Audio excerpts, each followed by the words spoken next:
Hermano, buenas tardes. Mi nombre es Kevin Gutiérrez, su paro. Soy el hermano de acá de Lima, Perú. Y es mi único deseo a través de este video y de otros más, si Dios así permite y me da vida, el poder aportar un poco con la Iglesia del Señor y con los hermanos. El propósito de esta filmación y de las muchas otras que vendrán, si así el Señor lo permite, es el poder aportar, ayudar a los hermanos en la fe, a su crecimiento espiritual, a que podamos crecer un poquito más en las Escrituras. Así es que el tema de hoy, el cual les quiero compartir, es sobre la oración. Pero quisiera hacer una pequeña introducción sobre mi persona para que me puedan ustedes conocer. Como les dije, yo soy de Lima, Perú, soy cristiano por misericordia de Dios desde el 2 de noviembre del 2008, un domingo a las 2:30 de la tarde. Desde ese momento el Señor me salvó, me rescató de la muerte y del infierno, y por su inmensa misericordia predico y enseño su palabra. Soy estudiante de teología y, si Dios permite, después de terminar el seminario me voy a especializar en lo que es la apologética y en lo que es en el griego. Ese es mi máximo anhelo, ser maestro de griego bíblico. Estudié las Escrituras hace muchos años, desde antes de entrar al seminario y a la universidad, y pues es a esto a lo que más me dedico, hermanos, hermanas y todas las personas que puedan observar este video en cualquier parte de este mundo. Bueno, pues sin mayor preámbulo, pasemos pues al tema el día de hoy, la oración. ¿Qué es la oración?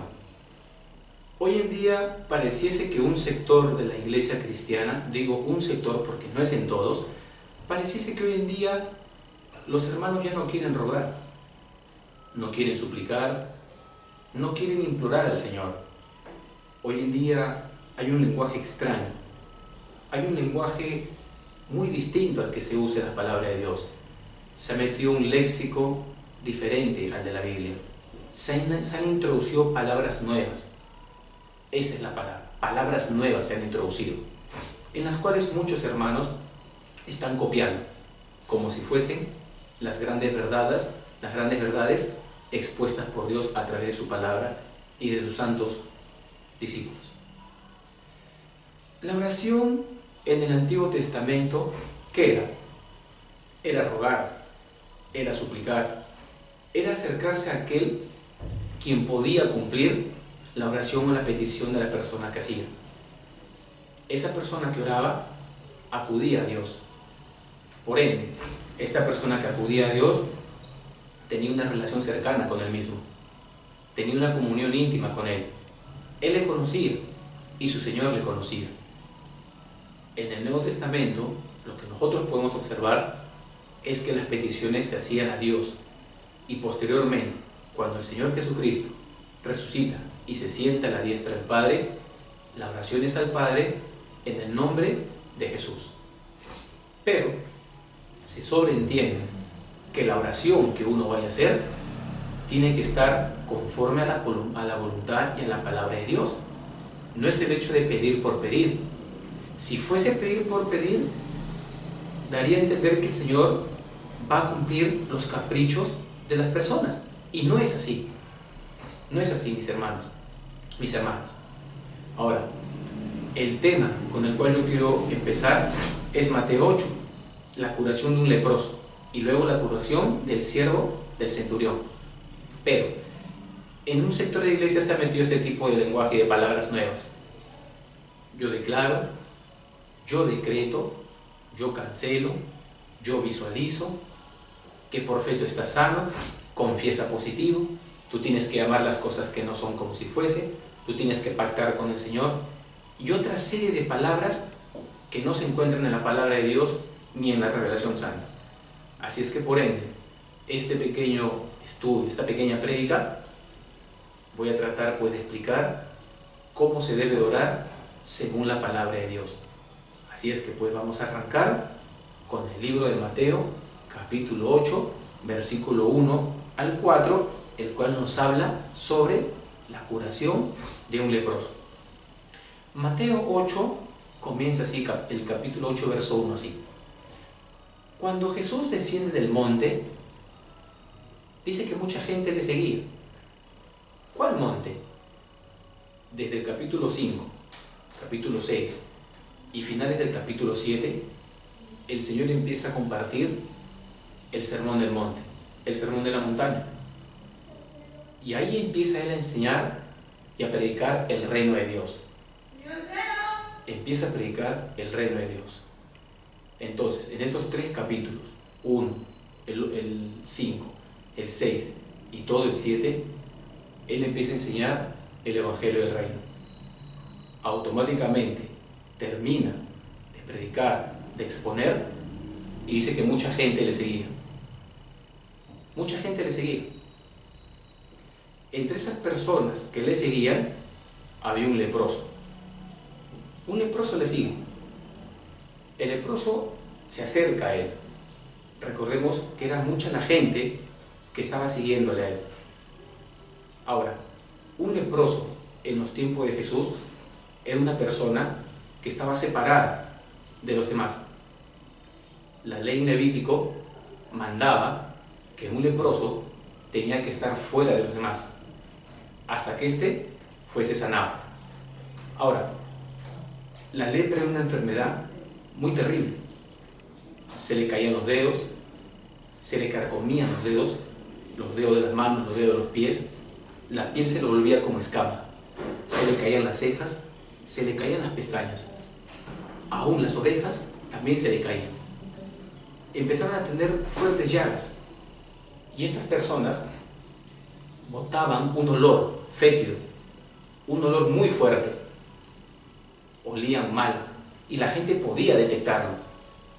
Esta persona escucha el sermón del monte, la palabra atraviesa su corazón, al igual que las otras personas siguen al maestro, porque las palabras que él da son palabras de vida eterna.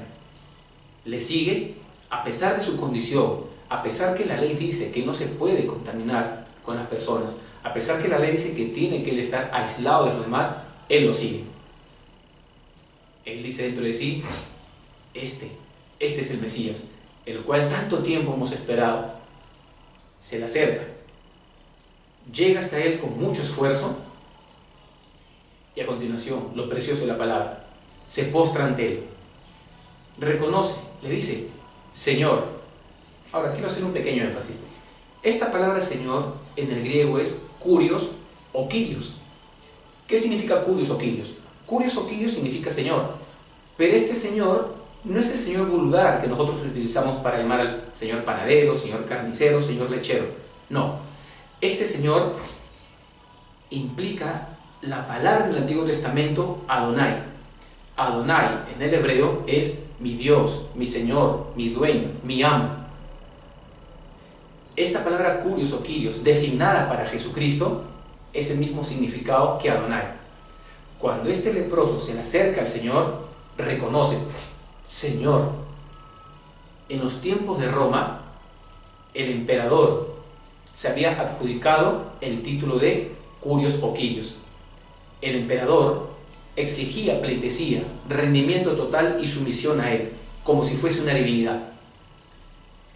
Los emperadores se adjudicaron, y más aún el emperador, el César, se adjudicó un título el cual se decía Jocurios Caesar, Jocurios o Joquirios Caesar. ¿Qué significa Jocurios Caesar? Jocurios Caesar significa el Señor César. El mundo cristiano, la iglesia primitiva, no lo reconoció como el Señor, sino que la iglesia dijo, Jocurios Caesar no, Jocurios Cristos. Jocurios Cristos. El Señor Cristo.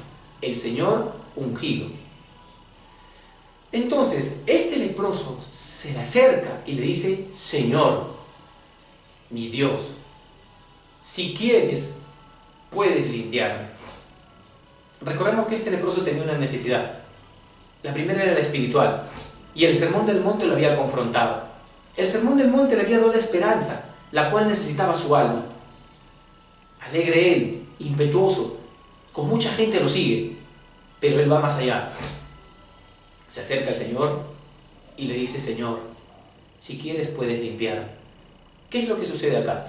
Él primero se rinde a él, le rinde pleitesía al Señor, lo reconoce como su Dios, como su Señor y su amo, y a continuación le ruega, si quieres, si deseas, Si es tu voluntad, puedes limpiar. Recordemos algo, mis hermanos, hermanas, y personas que puedan alcanzar a ver este video. El Señor Jesucristo, en el libro de Mateo, los discípulos le dicen al Señor: enséñanos a orar. Enséñanos a orar. Y el Señor le dijo: ustedes pues oraréis así: Padre nuestro que estás en los cielos, santificado sea tu nombre, venga a nosotros tu reino, hágase tu voluntad en el cielo como en la tierra. El pan nuestro de cada día, dánoslo hoy, y perdona nuestras ofensas, como también nosotros perdonamos a los que nos ofenden.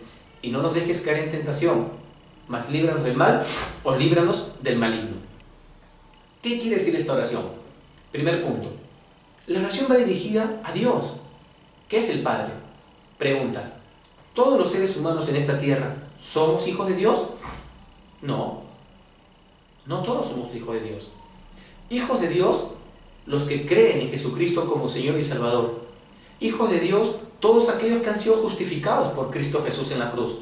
Hijos de Dios, los que libre, voluntaria y abiertamente han aceptado a Jesucristo como Señor y Salvador de su vida, y por ende han aceptado su Evangelio y caminan libre, gratuita y voluntariamente y con mucha gracia ante ese mensaje precioso. No todos son hijos de Dios, mis amados y amigos. No todos son hijos de Dios.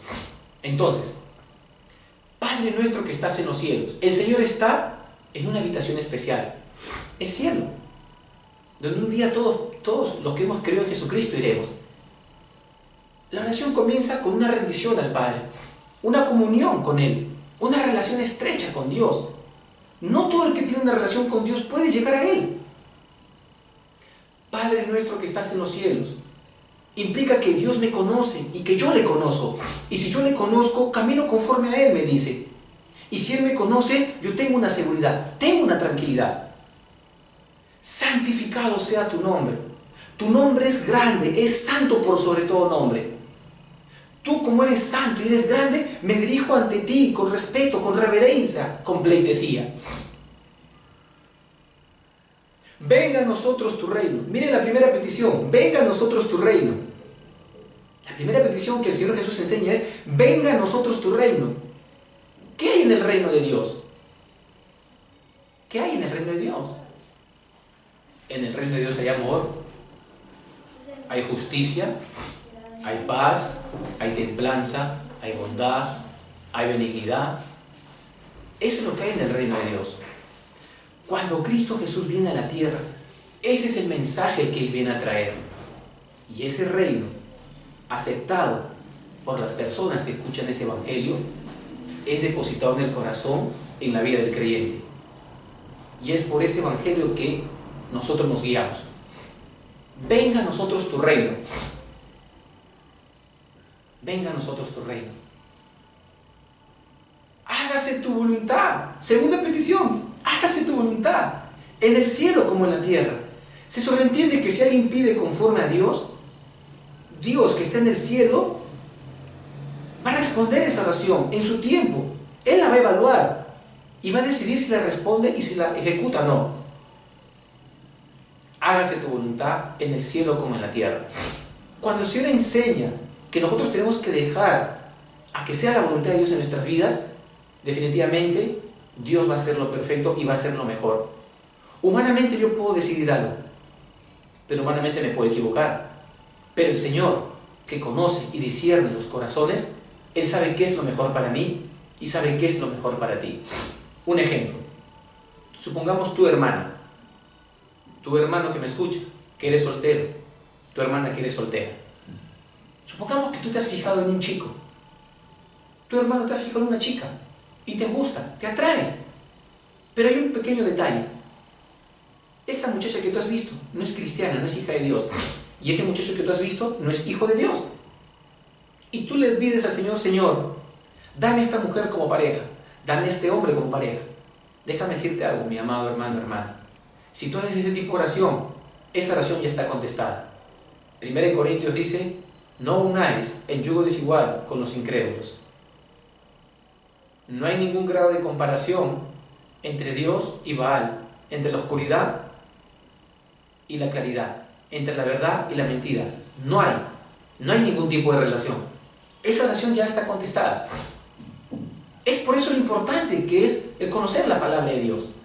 Entonces no le puedes pedir esa oración a Dios porque ya está respondida. Ya está. Entonces el Señor enseña, hágase tu voluntad en el cielo como en la tierra. Se sobreentiende que si yo le pido a Dios, es porque Él sabe qué es lo mejor para mí. ¿Cuántas veces damos consejos equivocados y errados?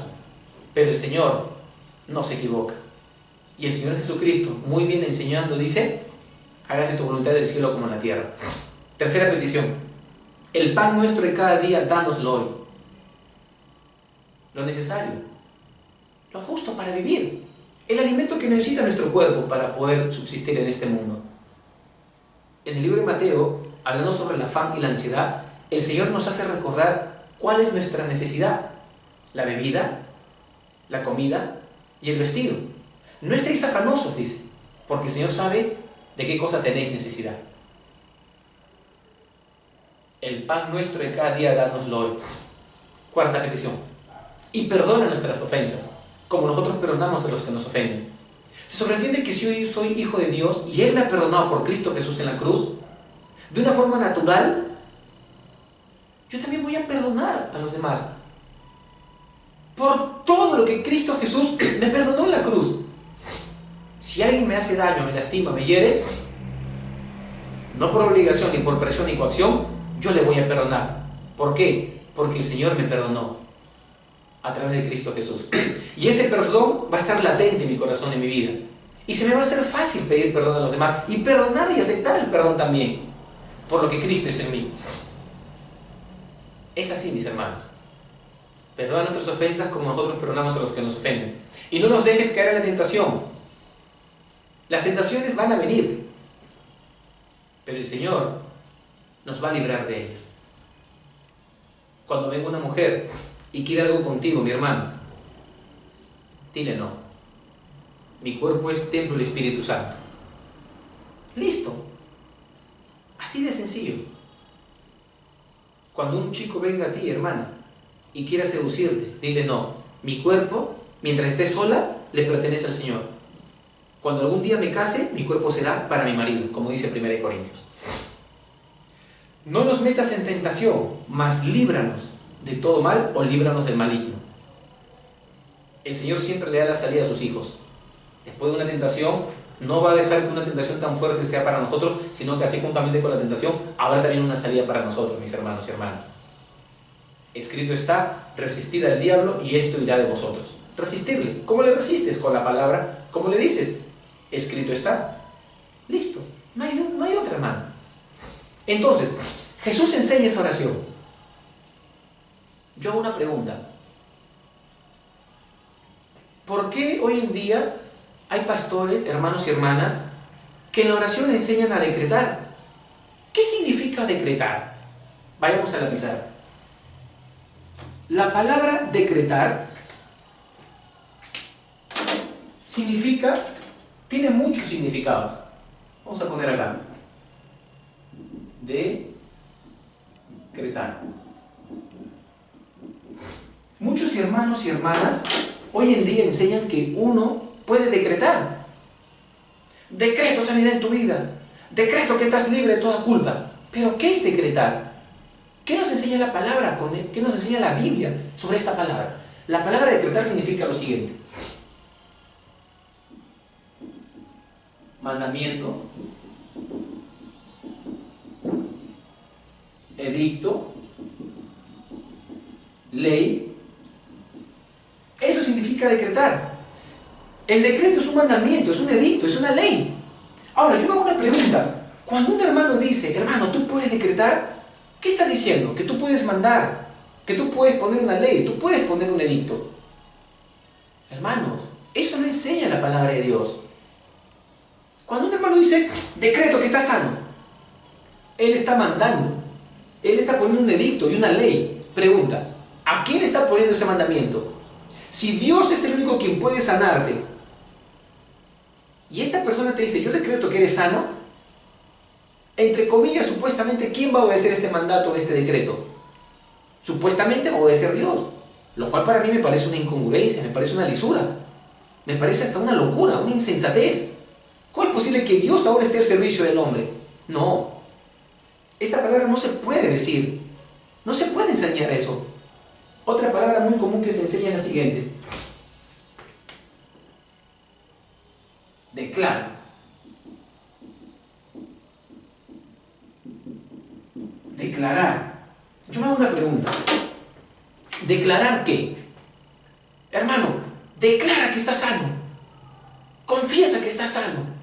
Declara que no tienes nada. Suelta la palabra, porque en tu boca hay un milagro. Eso dice Carlos Cas Luna. En tu boca hay un milagro. Y ese lenguaje se ha metido en un sector de la iglesia. ¿Declaro? ¿Qué vas a declarar? Lo que la Biblia enseña es rogar, suplicar, esperar en Dios. Otra palabra que muchos utilizan también es esta de acá: cancelo. Yo hago una pregunta: ¿cancelar qué?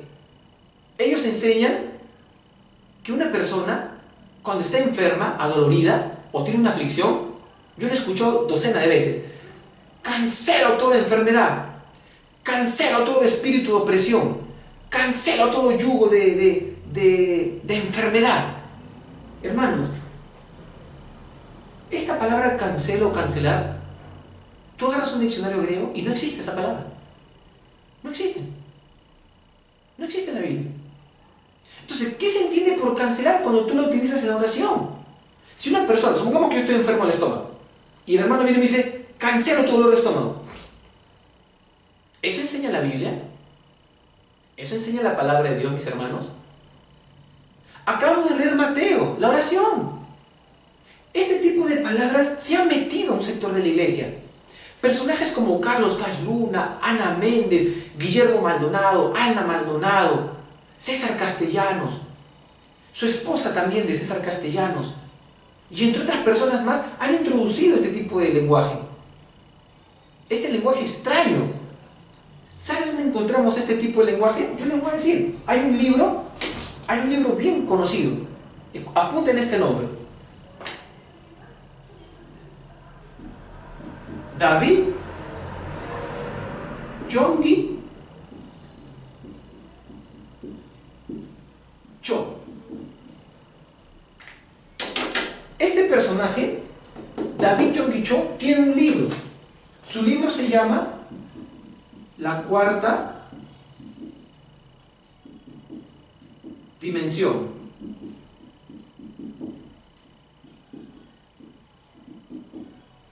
En su libro La Cuarta Dimensión, él enseña este tipo de lenguaje.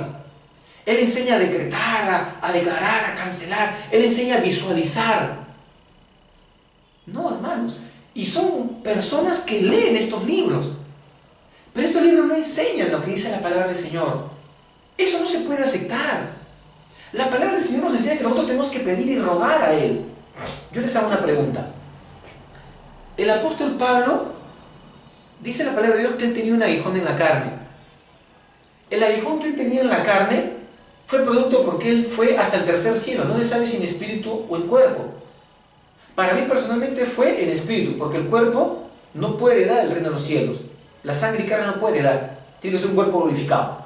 Entonces, para mí, mi opinión es que fue en espíritu. Y dice que vio cosas inefables, cosas grandísimas que al hombre les es prohibido o que el hombre no puede expresar. Por lo cual, dice, se me dio un aguijón en la carne. Un emisario de Satanás me fue enviado para que abofetee mi carne, a fin de que no me ensoberbezca, para que las grandezas del cielo no me abrumaran sobremanera, dice. Yo me hago una pregunta. Por lo cual él dice: he rogado 3 veces al Señor, y el Señor me ha dicho: bástate y mi gracia, porque en tu debilidad se perfecciona mi poder. Yo me hago una pregunta. Si el apóstol Pablo tuvo este aguijón, este dolor, y el Señor no lo quiso sanar, porque había un propósito tras él, yo me hago una pregunta. ¿Cómo es posible que hoy en día algunos hermanos pastores, con mucho atrevimiento y osadía, enseñen este tipo de cosas? ¿Qué sería más fácil, hermano, hermana, pastor? ¿No sería más fácil que te sientes con el hermano y le preguntes qué está pasando contigo? ¿No sería bueno que le preguntes cómo está su vida espiritual? Si está llevando de repente una correcta alimentación. De repente Dios está que lo disciplina. Sí, Dios puede disciplinarlo. En el libro de Corintios, hablando del apóstol Pablo sobre la cena del Señor y los abusos y la institución de la misma, él dice que habían hermanos que tomaron la cena del Señor indignamente, menospreciando a sus hermanos, por lo cual el Señor emite juicio y muchos están adoloridos, enfermos y otros duermen, otros murieron, porque si no seríamos condenados y juzgados con el mundo, dice. Hermanos, cuidado, cuidado. Estas personas murieron, estaban adoloridas, estaban enfermas porque el Señor así lo dispuso. Y si tú te quieres meter en el medio, bueno fuese que ores, pero si tú te metes ahí de buena gente y empiezas a decretar, a declarar, a cancelar las enfermedades. Yo he escuchado una vez a un pastor que dijo: rompemos toda maldición, rompemos todo yugo de esclavitud, todo yugo de opresión. Perdóname, mira, yo te voy a decir una sola cosa.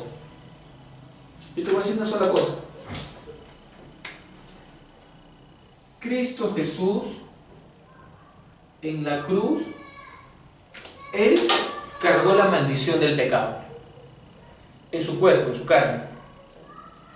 Cristo Jesús cargó en Él el pecado. Isaías 53 dice: Dios quiso quebrantarlo sujetándole al padecimiento, y cuando vio el fruto de la aflicción de su alma, quedó satisfecho. Alguien tenía que pagar por ti y por mí. Ese alguien fue Cristo Jesús en la cruz. En la cruz, Cristo Jesús tiene el poder y la autoridad para justificar al peor pecador. Tiene el poder para tomar su lugar por el peor pecador, por el peor de todos los peores. Siempre y cuando la persona cree en Él. El que cree en mí ha pasado de muerte a vida. El que cree en mí, aunque esté muerto, vivirá. Entonces, ¿cómo es posible que se tengan que hacer este tipo de declaraciones y de cosas? No, pastor, hermano, hermana, tú no puedes quebrar, no puedes romper ninguna maldición. Tú no tienes poder para hacer eso. Tú no tienes poder en tu boca ni en tu lengua. Tú no tienes el poder para romper yugos de esclavitud o de opresión. Cristo Jesús tiene el poder. Y si tú dices que Cristo Jesús es tu Señor y tu Salvador personal, tú vas a dejar de decir y repetir estas cosas, porque son antibíblicas, son antiescriturales. No están en la palabra de Dios, no están en la revelación santa. Entonces, el fin de este video es decirle a los hermanos: ¿quién les ha enseñado a hablar de este tipo de cosas? El leproso se acercó, le dijo: si quieres puedes limpiarme. El Señor le dijo: quiero limpiarte, sé limpio. Pero hoy por hoy se enseñan muchas cosas que están fuera de contexto, mis hermanos y hermanas. No se pueden hacer ese tipo de cosas. Hoy en la iglesia se han introducido este tipo de comentarios y de palabras, y son cosas que nosotros no podemos permitir. Al menos yo no puedo permitir este tipo de cosas. Hago un llamado a ustedes, hermanos: estudien la palabra, lean más, investiguen más, analicen más, dejen de estar repitiendo. Hagamos un estudio serio, profundo, incisivo en la palabra de Dios. El leproso se acerca: si quieres puedes limpiarme. El Señor Jesucristo extiende la mano. Primero, Él no podía tocarle, ningún ser humano podía tocarlo, porque quedaba contaminado, quedaba inmundo. La ley prohibía que hicieran eso. Pero el Señor, Dios mismo, en la tierra, tiene el poder y la autoridad para emitir y enseñarnos que lo que Él quiere es misericordia, compasión y piedad y amor por el caído, por el perdido. Le toca y le dice: quiero, sé limpio. Ahí está la promesa. La promesa está ahí, en lo que Jesús le promete. Y hoy por hoy salta otro tema a relucir. Hoy en día la gente enseña y te dice: es por fe. La palabra fe, lamentable y tristemente, hoy en día se ha malentendido. Hermanos, hermanas, la fe no es un ejercicio mental. La fe no es algo que tú puedes decir en tu cabeza: yo quiero, yo quiero, yo quiero y yo quiero. No, no es así. La fe en la palabra de Dios, Antiguo y Nuevo Testamento, significan estas cosas. Primero, creer. La fe es creer. La fe es esperanza. La fe es apoyarse en.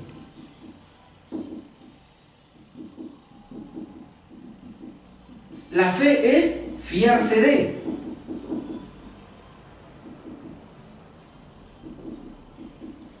Mis amados, esto significa la fe. Creer, tener esperanza, apoyarse en Cristo, en su palabra, fiarse de Cristo, de su palabra. ¿Qué quiere decir esto? Cuando el leproso le dice, si quieres puedes limpiarme, el Señor le promete, le dice quiero. Lo toca mostrando misericordia y compasión y le dice quiero, sé limpio. Esa es la promesa que Jesús le hace. Ante algo así, uno no puede dudar. Aquel que cree en Dios, tenga fe que le hay. El que se acerca a Dios, crea que Él le hay, crea que Él existe. Sin fe es imposible agradar a Dios. Él es galardonador de los que le buscan. Él es galardonador de los que le buscan. Entonces la fe significa esto. El leproso escucha esa respuesta de Cristo y él dice, me va a sanar. Dijo que sí. Y al instante la lepra le dejó. Qué maravilloso. Pero hoy ya no es así. Al primer hermano que viene enfermo, ya no le preguntan qué pasa con él, cómo está. Ya no dicen, Señor, mira a este hermano, está sufriendo, por favor, en tu inmensa misericordia, te rogamos, te suplicamos. No, ya no hay eso. Ahora, ¿qué es hay? Si el hermano está enfermo, cancelamos toda enfermedad, rompemos toda enfermedad, echamos todo espíritu inmundo fuera, cancelamos todo espíritu de enfermedad. ¿Espíritu de enfermedad? Hermano, con mucho respeto. Si Dios, escúchame bien, pastor, escúchame bien, si Dios está tratando con un hijo suyo, de repente pecó o hizo algo malo indebido, si Dios está tratando con él para disciplinarlo, para amonestarlo, y tú te metes en el medio, y lo peor, te metes y atribuyes ese dolor, esa aflicción, que Dios está que lo disciplina, y tú atribuyes ese dolor, estás atribuyéndolo a un espíritu inmundo, a un demonio, hermano, ten cuidado por amor a Dios, ten cuidado, por favor. En el libro de Filipenses, Pablo tenía un colaborador que se llamaba Epafrodito, y por la causa del ministerio y el servicio de la obra, cayó enfermo, a punto de morir. Y el Señor tuvo misericordia de Pablo y lo levantó Epafrodito. En el libro de Hechos había un hermano que estaba enfermo, paralítico, 8 años. Y Pedro va y le dice, el Señor te sana. Y fue sano. Y ese hermano paralítico pertenecía a la iglesia. Una hermana, discípula, Dorca, servía al Señor, cae enferma y muere. Y el Señor, a través de Pedro, la resucita. Se la presenta a los santos y a las viudas que estaban llorando, para incrementar la fe de la iglesia que recién se iniciaba. Ellos pedían al Señor. Pero hoy por hoy no. Si tú estás atribuyendo la enfermedad al diablo, puede que estés metiéndote con Dios. Ten cuidado. Piensa antes de hablar. Piensa. Pídele discernimiento al Señor. Si Dios está tratando con él, ni tú ni nadie se pueden meter. Nadie. Estas cosas no se pueden decir, no se pueden tolerar en la iglesia del Señor. La fe no es algo con lo cual tú puedes jugar, hermano, hermana. Por fe estás sano. Por fe tienes trabajo. Por fe tienes novio. Por fe vas a tener 2 hijos. Por fe vas a ingresar a la universidad. ¿Qué es eso? ¿Tú qué cosa crees? ¿Que Dios está preocupado que tú ingreses a la universidad? ¿Tú crees que Dios está preocupado en ver que tú postules para que agarres la carrera de ingeniería, de arquitectura, de medicina? ¿Tú crees que Dios se preocupa de esas cosas? ¿O será que Dios más bien, si podríamos decir que se preocupa, está interesado en que su reino se extienda y en que su palabra salga como esas corrientes de aguas limpias? Yo lo que sinceramente creo es que Dios quiere que la gente sea salva. Pero decir que por fe vas a ingresar a la universidad y vas a tener un buen trabajo de 8 horas, hermano, ¿qué están enseñando ustedes? Hermana que estás a cargo de los jóvenes de tu iglesia, ¿qué les estás enseñando? ¿La pijamada cristiana? ¿El campamento cristiano? ¿El juego, el baile, la chacota, el relajo? Llegas a la iglesia, en vez de predicar la palabra, le pones un disco, un CD y pones una película con canchita y eso es el culto. ¿Eso le enseñas? ¿Alguna vez les has hablado quién fue el hermano Esteban del libro de Hechos? ¿Alguna vez les has hablado sobre el libro de Hebreos capítulo 11 que habla sobre la fe? Si tú quieres saber realmente qué significa la fe, léete todo el capítulo 11 del libro de Hebreos. Ahí tú vas a ver realmente qué significa la fe. Y por fe, muchos hermanos murieron. Por fe, muchos naufragaron. No tenían morada fija, no tenían ropa, no comían, fueron flagelados, traicionados. Por fe. La fe se circunscribe, que es creer a Cristo y a su palabra. Tener la esperanza en que un día estaré con Él y que Dios salve mis pecados. Apoyarse en que Cristo Jesús es mi Señor y Salvador. Y fiarse de su palabra, que es vida eterna y que tiene poder para transformar al ser humano. Pero hoy por hoy es una vergüenza, en verdad, que muchas personas utilicen la fe como una especie de ejercicio mental y en otros casos como un negocio para poder asaltar a los pobres hermanos y a las personas nuevas que llegan a las iglesias. Definitivamente la fe es algo más que un ejercicio mental y es algo más de lo que pueda decir tu mente. No, hermano, eso no es la fe. El Señor Jesús le dice, mira, no se lo digas a nadie. Anda, preséntate al sacerdote y presenta tu ofrenda según lo que Moisés dijo. ¿Qué significa eso? ¿Por qué le dijo Jesús que no le diga a nadie? Fácil, porque su hora no había llegado aún. Y Jesús lo que no quería era que la gente le siga por milagros, por lo que él esterilizaba, por pura misericordia, sino que él quería que la gente le siga por el mensaje que él vino a traer, de vida eterna, el mensaje del Padre. ¿Y por qué le dijo que se presente para presentarse ante los sacerdotes? Porque en el libro levítico decía que cuando una persona era sanada de su lepra, el sacerdote la inspeccionaba meticulosamente, la observaba si estaba sana. Y tenía que sumergirse en agua 7 veces, hacerse una limpieza con agua, purificación. Tenía que echarse 7 veces también aceite para limpieza. Y recién era insertada con el pueblo. Y tenía que hacer un sacrificio de ofrenda, un animal.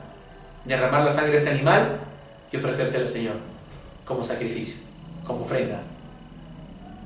Eso es lo que nos dice el capítulo 8 del libro de Mateo. Eso es lo que nos dice el libro de Mateo. Y en ninguna parte dice que el leproso coaccionó a Dios, lo presionó o lo trató de impresionar. No dice eso. La palabra dice que él rogó, esperó en el Señor y el Señor le respondió, sí quiero, sé limpio. Yo les hago una pregunta a mis hermanos y hermanas que están viendo este video y a otros que lo van a alcanzar a ver. Cuando una persona está enferma, sea por cualquier motivo que sea, ¿por qué se tienen que enseñar cosas distintas? ¿Por qué no podemos acercarnos en reverencia a Dios? ¿Por qué? ¿Por qué tiene que haber este tipo de lenguaje extraño y raro? Yo te recomiendo, hermano, hermana, que te acerques a tu pastor y con mucho respeto le digas, pastor, ¿usted por qué enseña que yo puedo declarar? ¿Dónde dice en la Biblia que uno puede decretar? ¿Dónde dice en la palabra de Dios que uno puede confesar positivo? ¿Dónde dice en la Biblia que por fe yo voy a obtener todo lo que yo quiera? Dile a tu pastor que te enseñe. No te va a sacar ningún pasaje, hermano. Porque no hay evidencia. En el capítulo 8 de Mateo, del versículo 5 al versículo 13, vemos la sanación del siervo del centurión. Quiero que presten mucha atención porque es igual y parecido a la sanación, a la curación de un leproso. Dice que entrando Jesús en Capernaum, vino a él un centurión rogándole, mi siervo está en cama y está sufriendo, está atormentado. Un centurión viene de la palabra centena, de 100. Este centurión era jefe de 100 soldados. Tenía 100 soldados a cargo de él. Le obedecían. El centurión era romano. Se le acerca al Señor. Rogándole, le dice, rogándole, suplicándole: mi siervo está enfermo, gravemente atormentado. Y el Señor Jesucristo le dice: yo iré y le sanaré. Vemos que ante la necesidad de este pobre hombre, su siervo, al cual él amaba mucho, que estaba paralítico y estaba sufriendo atormentado, le ruega al Señor porque él sabe que él sí lo puede sanar, él lo puede curar. El centurión no cree que él lo va a hacer, sino él sabe que él lo puede hacer. Y el Señor le dice: yo iré y le sanaré. ¡Qué precioso! Yo iré y le sanaré. ¿Te imaginas, hermano, que tú tengas cáncer terminal? ¿Te imaginas que tú estés a punto de morir? ¿Te imaginas que tú estés con una enfermedad terrible y no hay nadie quien te pueda sanar? Y que Dios mismo te diga: yo te voy a sanar. ¡Eso es fe! Ante la declaración del Señor y esa promesa no se puede dudar. Si tú dudaras de eso, serías un incrédulo. No se puede dudar ante una declaración así del Señor. El centurión escucha y dice: no, Señor, no soy digno, no merezco, no soy merecedor de que entre bajo mi techo. Un judío no podía entrar a la casa de un gentil. Este romano entiende que Él es Jesús, que Él es el Maestro, el Rabí, que Él es Dios en la tierra, y le dice: ¿tú vas a entrar a mi casa? No, yo no soy digno, no merezco que tú entres a mi casa. No, no soy digno. Solo di la palabra, Señor. ¿Cuál palabra? La que Él le dijo: yo iré y le sanaré. Hagámoslo de una manera más práctica. El Señor Jesús le dice: yo iré y le sanaré.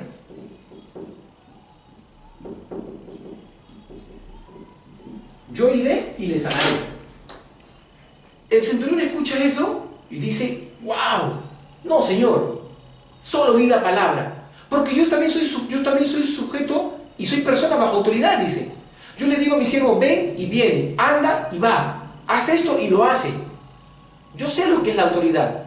Y yo sé que tú también tienes autoridad, más grande que la mía. Tú tienes la autoridad sobre todo el universo. Solo di lo que me has prometido y sé que se cumplirá. El Señor Jesús se sorprende y dice: de cierto digo que ni aún en Israel he hallado tanta fe. La fe. ¿En qué se circunscribe la fe que Jesús habla? Esta fe que Jesús dice que ni aún en Israel había visto es la de este centurión. El centurión era gentil y se suponía que Israel esperaba al Mesías. Israel, el pueblo de Dios, tenía que esperar y tener más fe que un gentil. Pero qué curioso, el gentil romano terminó teniendo más fe y creyéndole más a Jesús que a uno de su propio pueblo.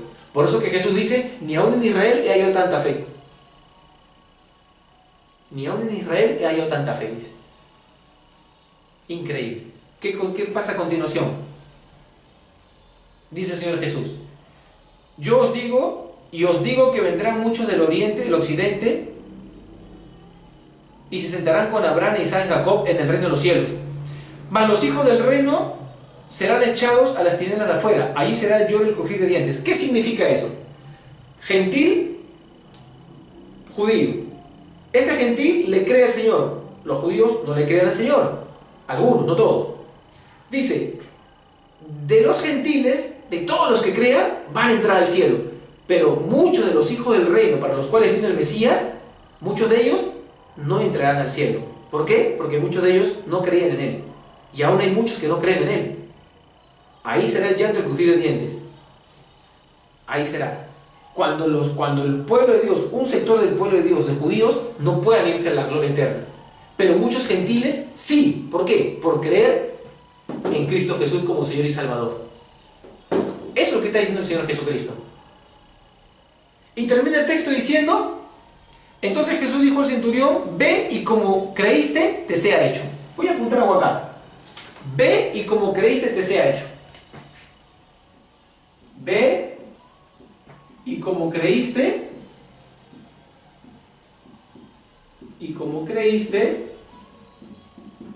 sea hecho.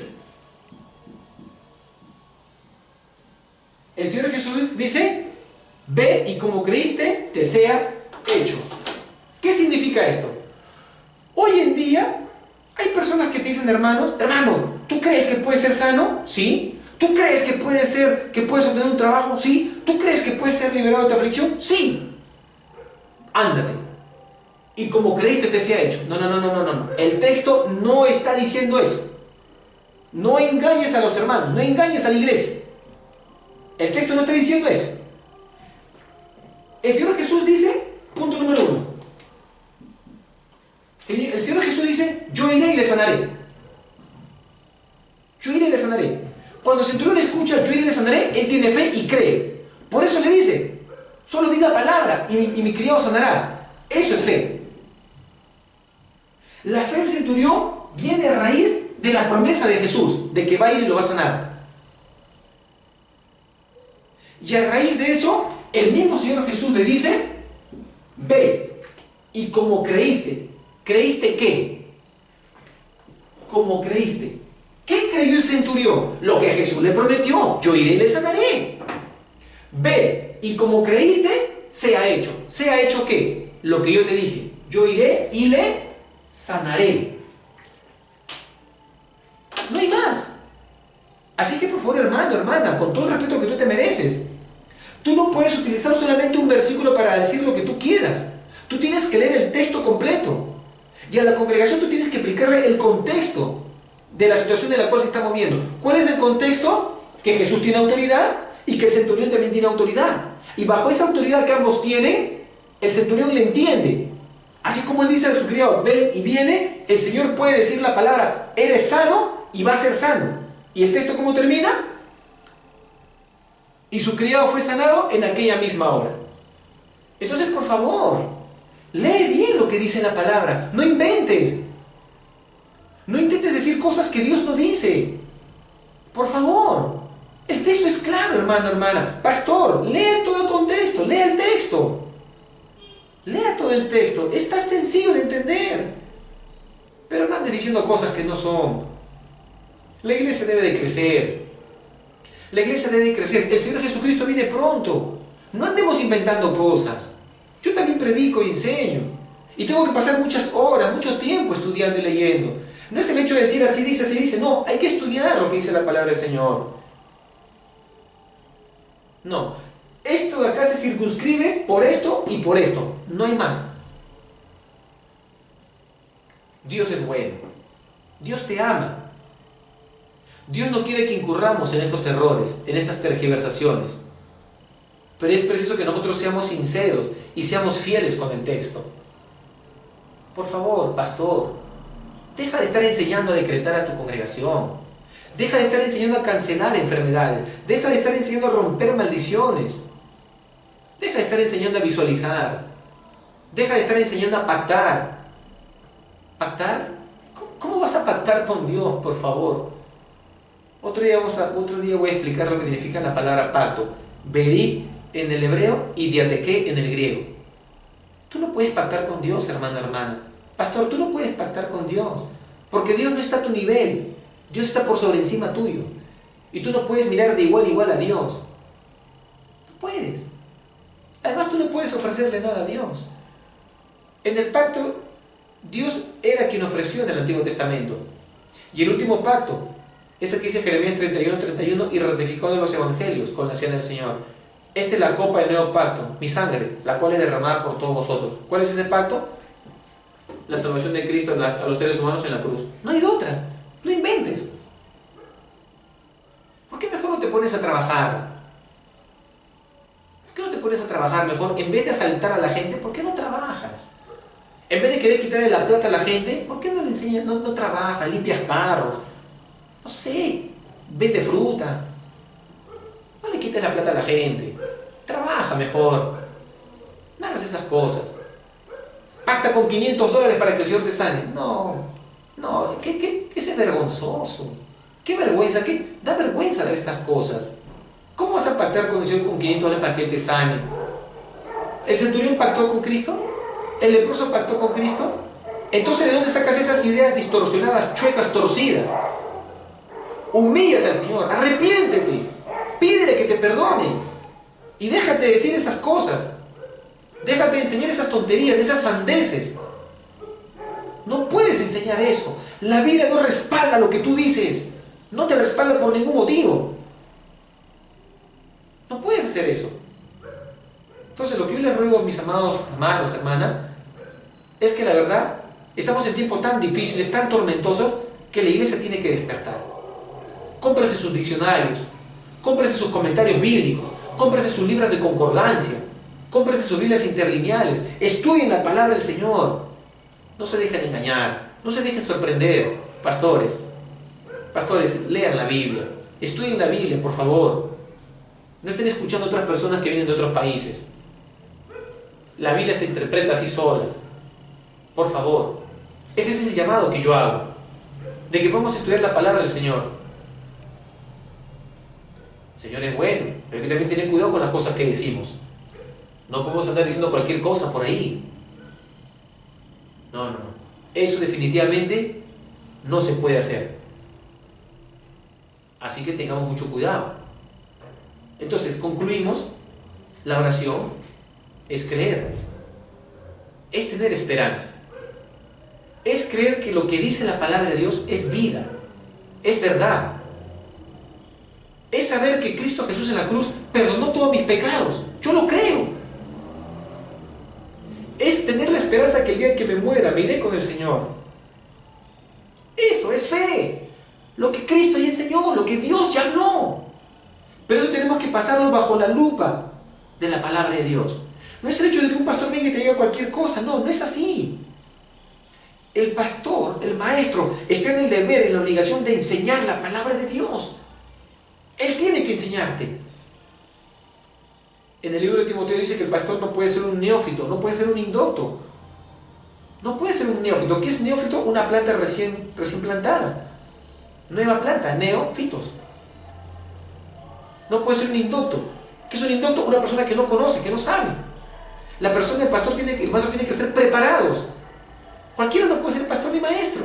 ¿Qué vas a enseñar? ¿Qué vas a enseñar? No. Definitivamente hay muchos problemas. Hay muchas cosas que no están bien. Y nosotros tenemos que tratar de ayudar. Tenemos que tratar de hacer algo al respecto. Es el tiempo en el cual podamos ayudar y aportar a la iglesia. Y a través de este video y de otros más, ese es mi único objetivo. Poder ayudar. Poder tratar de hacer algo en la obra de Dios. Poder tratar de poder llegar a más hermanos y a más hermanas y poder ayudarles. Poder hacer algo para ellos también. Recordemos algo. El Señor Jesucristo viene pronto. Y nosotros tenemos que hacer algo con lo que el Señor nos ha dado y nos ha enseñado. Ese es el único objetivo que hay. No hay otro. No hay otro en verdad. No lo hay. Mateo 8, curación de un leproso, curación del siervo de un centurión. Son los dos temas que hemos podido ver en esta tarde. Léanlos en sus casas, examínenlos y se van a dar cuenta de lo que les he podido transmitir. Para ustedes, hermanos y hermanas que están viendo este video y personas en general que lo van a poder observar, espero que este video lo puedan compartir para que los demás puedan escuchar, para que los demás también puedan saber y comprender. Ese es mi único objetivo, mi único anhelo, poder ser de ayuda a hermanos y hermanas en cualquier parte donde lo puedan ver. Quiero hacerles recordar también que este video lo voy a estar colgando. A Dios gracias, me he abierto una cuenta en YouTube y hoy día pude colgar el primer video, un video de 30 minutos que lo hice a través de mi laptop hace muchos meses atrás y lo pude, no sé ni cómo lo he hecho, pero lo pude colgar, a Dios gracias. Entonces yo ahorita voy a dejar cómo me pueden ubicar en el YouTube, voy a dejar también cómo me pueden ubicar en el Facebook y voy a dejar también mi número de WhatsApp. Hermanos, cualquier ayuda, cualquier cosa que yo pueda hacer por ustedes, para mí de verdad va a ser un grato honor hacerlo. Porque mi único fin es el querer ayudar. ¿Cómo me ubican en el Facebook? De la siguiente manera. Este es mi nombre. Kevin Paul Gutiérrez